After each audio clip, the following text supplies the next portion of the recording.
Ағылшын тілінде сөйлеген кезде біздің сөздеріміздің мән мағынасы, оның бір ойдан екінші ойға ауысуы, бір ой мен екінші ойдың байланысуы 25% бүгінгі үйренетін сөздерге байланысты. Бүгінгі видео сабақта сөйлеу деңгейді көтеруге көмектесетін сөздерді үйренетін боламыз. Видеоны қарамас бұрын каналға тіркелуді ұмытпаңыз. Каналдан ағылшын тілін үйренуге байланысты пайдалы ақпараттарды таба аласыз. Мұндай сөздерді linking words деп атаймыз. Link дегеніміз қазақ тілінде сілтеме, орыс тілінде ссылка дегенді білдіреді. Бірақ linking words shouldn't be overused. Яғни біз оларды не істемеуіміз керек, шектен тыс қолданбауымыз керек. Кейбір linking сөздерді speaking мен writingде қолданған кезде абай болуымыз керек. Себебі кейбір сөздер тек writing дағдысына арналған. Мысалы, in addition, furthermore сөздерін біз speakingде қолданбағанымыз жөн.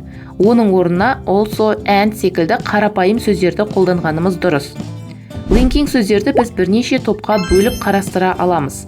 Бірінші топ adding more information. Көбірек ақпарат қосуға арналған сөздер. Екінші time phrases. Уақытқа арналған фразалар. Үшінші causes and solutions. Мәселенің себептерін және кеңестер айтуға арналған сөздер. Келесі expressing ideas. Ойды білдіруге арналған сөздер.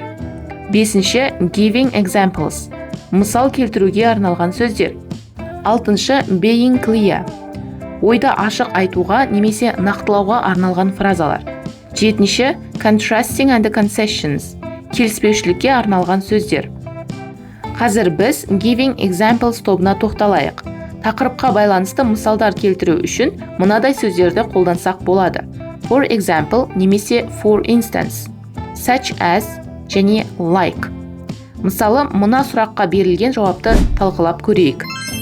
Do you eat much fruit? Yes, I do. I love tropical fruit like mangoes and pineapples. Байқағанымыздай, мұнда мысал келтіру үшін like сөзін қолданған. Мұндай сөйлемдерде біз for example немесе for instance сөздерін қолданбағанымыз дұрыс. Себебі сөйлемнің мағынасы біздің күнделікті өмірімізге байланысты болып тұр. Келесі мына сұраққа арналған жауапты талқылап көрейік. Do you think fast food is bad? Yes, I do.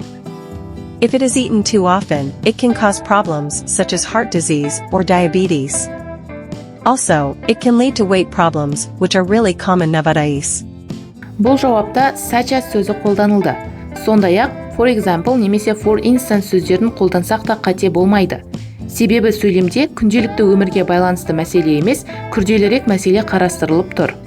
Сонымен қатар көбірек ақпарат қосу үшін also сөзі қолданылды.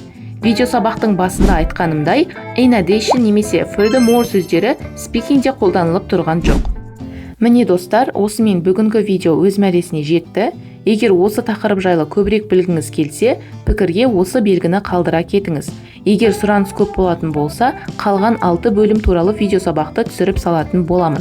Бүгінгі видео сабағы ұнаса, каналға тіркеліп, лайк басып, пікір жазуды ұмытпаңыз.